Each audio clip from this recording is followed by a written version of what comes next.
तर hello guys, आज आम्ही कॉलेजला जाणार आहेत आणि मी आज तुम्हाला दाखवणार आहे माझं कॉलेज कसं आहे.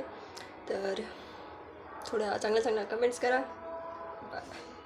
तर hello guys, my name is Shivani आणि आज सकाळी उठून अगोदर नाश्ता केला, नंतर कॉलेजला जाण्यासाठी उरकलं, नंतर कॉलेजला चालले होते. नंतर मग पायी चाललेले कॉलेजला. मग नंतर कॉलेजला पोहोचल्यावरती सगळ्यात अगोदर कॉमन रूममध्ये गेले. कॉलेजमध्ये दाखवण्यासारखं तर काहीच नाही, फक्त टेस्ट येतात. तिथे गेल्यावरती कळालं की हॉल तिकीट घेण्यासाठी गेलो होतो आज, कारण की उद्या पेपर आहे. तिथे गेल्यावर कळालं की फीडबॅक फॉर्म भरला लागतो. पूर्ण 15 फॉर्म भरून घेतले आमच्याकडून. नंतर मग हॉल तिकीट कसं बसं मिळालं. नंतर तर परत प्रिन्सिपल मॅमकडून साईन घेतली. प्रिन्सिपल मॅमकडून साईन घ्यायला एवढी मोठी गर्दी. नंतर पीचे मार्क्स बघायचे होते. नंतर मग मार्क्स बघितले.